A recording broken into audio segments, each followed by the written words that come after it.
सहारा enterprises तुमच्या स्वप्नातली गाडी आता कमी किमतीत. इचलकरंजी शहरालगत असलेल्या कबनूर चंदूर रोडवर कोन्नूर पार्कमधल्या सहारा एंटरप्राइजेस इथं पश्चिम महाराष्ट्रातली विविध बँका आणि फायनान्स कंपन्यांनी जप्त केलेल्या जुन्या दुचाकी आणि चारचाकी गाड्यांची विक्री केली जाते. शोरूम किमतीपेक्षा 25 ते 50% कमी दरात, उत्तम स्थितीत आणि संपूर्ण कागदपत्रांसह त्वरित डिलिव्हरी. दुचाकी 20,000 पासून पुढे तर चारचाकी 50,000 पुढे. आपल्या पसंतीची कार किंवा बाईक आता अगदी परवडणाऱ्या दरात घेऊन जा. विश्वास, पारदर्शक व्यवहार आणि उत्तम सेवा हेच आमचं वैशिष्ट्य. पत्ता Konnur park, Kabnur Chandur road, Ichalkaranji. Proprietor Rajubhai Ajgar. संपर्क 8055810910 आणि 9860785786. सहारा एंटरप्राइजेस, दर्जा, विश्वास आणि बचत यांचं परिपूर्ण ठिकाण.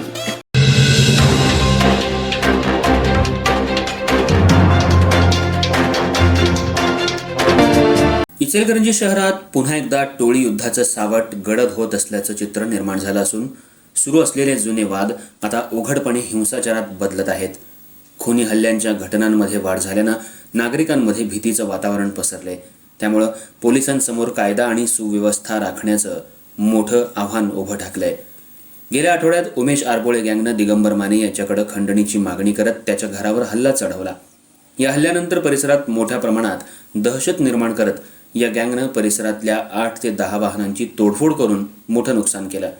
या प्रकरणी पोलिसांनी तत्पर कारवाई करत उमेश आरबोळेसह त्याच्या गँगमधील 9 जणांना ताब्यात घेतलंय.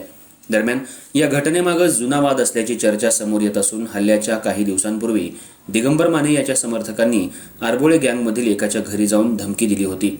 त्या प्रकरणात अजामीनपात्र गुन्हाही नोंद करण्यात आला होता आणि याचाच राग मनात धरून आरबोळे गँगनं माने याच्या घरावर हल्ला करत वाहनांची तोडफोड केल्याचं बोललं जातंय. शहरातील भरवस्तीत अज्ञात तरुणांनी एका तरुणावर कोयत्यानं हल्ला केला. या घटनेमुळे नागरिकांमध्ये भीतीचं वातावरण अधिकच वाढलंय. सलग घडणाऱ्या अशा हिंसक घटनांमुळे पोलिसांच्या कार्यक्षमतेवरही प्रश्नचिन्ह उपस्थित होत आहे.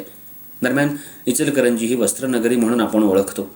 मात्र सध्या सुरू असलेल्या टोळी युद्ध आणि संघटित गुन्हेगारीमुळे शहराची ओळख बदलण्याची भीती व्यक्त केली जाते. त्यामुळे पोलीस प्रशासनानं अशा टोळ्यांवर कठोर कारवाई करणं आवश्यक आहे. अन्यथा वस्त्रनगरीचं रूपांतर शस्त्रनगरीत व्हायला वेळ लागणार नाही, अशी प्रतिक्रिया नागरिकांमधून व्यक्त होत आहे.